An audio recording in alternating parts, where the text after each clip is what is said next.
seseorang yang mempunyai uang harus menukarnya dengan barang-barang modal sehingga menjadi barang privat yang produktif untuk menghasilkan pendapatan.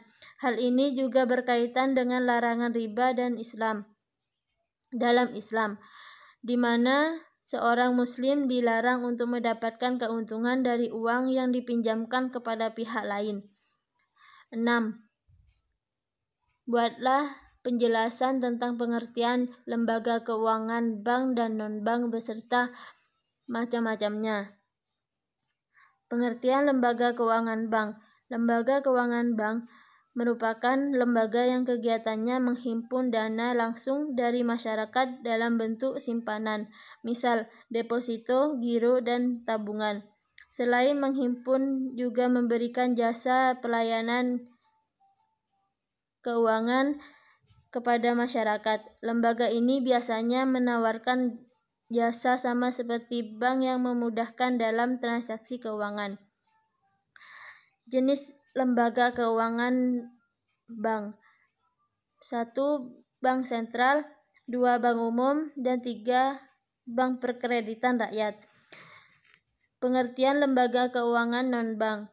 Lembaga keuangan non-bank merupakan badan usaha di bidang keuangan yang boleh menghimpun dan menyalurkan dana kepada masyarakat, tetapi bukan dalam bentuk tabungan, giro maupun deposito.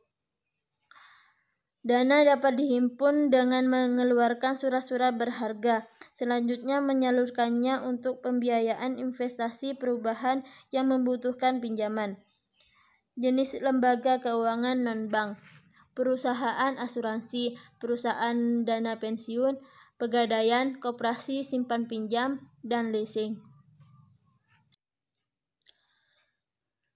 7. Apa sajakah tujuan dan prinsip bisnis syariah?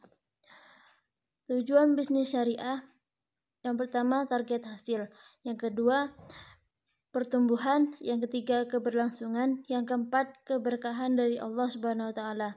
Prinsip-prinsip bisnis syariah: yang pertama, tauhid; yang kedua, keseimbangan; yang ketiga, kehendak bebas; yang keempat, tanggung jawab atau responsibility. 8. Jelaskan sebanyak mungkin yang Anda ketahui tentang bank syariah. Bank syariah adalah bank yang menjalankan kegiatan usahanya berdasarkan prinsip syariah dan menurut jenisnya terdiri atas bank umum syariah dan bank pembiayaan rakyat syariah. Bank umum syariah adalah bank syariah yang dalam kegiatannya memberikan jasa lalu lintas pembayaran. Dana yang ditempatkan nasabah di bank syariah dalam bentuk simpanan atau investasi berdasarkan akad antara bank syariah dan nasabah yang bersangkutan. Penyediaan dana atau tagihan yang dipersamakan dengan itu berupa pembiayaan berdasarkan prinsip bagi hasil dalam bentuk mudharabah dan musyarakah, transaksi sewa-menyewa dalam bentuk ijarah atau sewa-beli dalam bentuk ijarah muntahiyah bitamlik, transaksi jual-beli dengan memperoleh keuntungan dalam bentuk piutang murabahah, salam, dan istisna, transaksi pinjam-meminjam dalam bentuk piutang qard, transaksi sewa-menyewa jasa dalam bentuk ijazah dan ijarah, dan untuk transaksi multijasa. Berdasarkan persetujuan atau kesepakatan, bank syariah beroperasi berlandaskan bagi hasil, ditambah dengan jual beli dan sewa. Hal ini tak lain didasarkan pada keyakinan bahwa bunga mengandung riba yang dilarang Islam.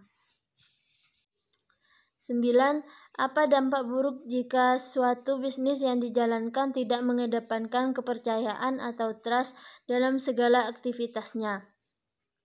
Praktek bisnis yang tidak mengikuti aturan atau etika berbisnis bisa berakibat pada runtuhnya reputasi atau trust.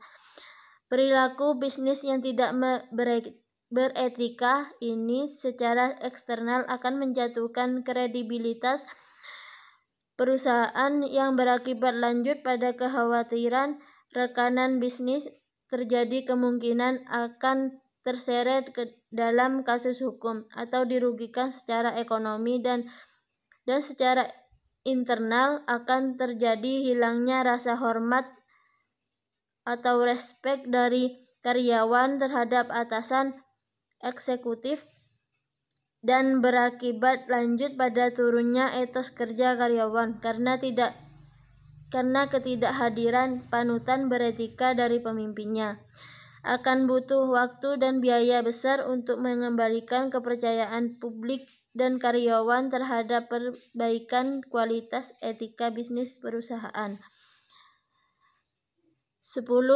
Jelaskan yang Anda ketahui tentang social enterprise. Social enterprise secara sederhana dapat diartikan sebagai ide bisnis yang profit-oriented sekaligus social-oriented. Fokus dari bisnis model ini adalah memaksimalkan keuntungan sekaligus memaksimalkan manfaat untuk sosial dan lingkungan. Dalam prakteknya, social enterprise bisa digolongkan sebagai bisnis komersial, artinya tetap menjual produk atau jasa demi mencari keuntungan. Namun keuntungan tersebut prinsipnya akan digunakan kembali untuk kepentingan sosial. Contohnya seperti kegiatan amal, pelatihan ibu-ibu rumah tangga, atau membantu perbaikan fasilitas umum, sehingga tidak hanya bermanfaat untuk bisnis kita, tapi juga untuk lingkungan sekitar. Sekian dari jawaban dari soal UTS pengantar bisnis Islam dari saya. Wassalamualaikum warahmatullahi wabarakatuh.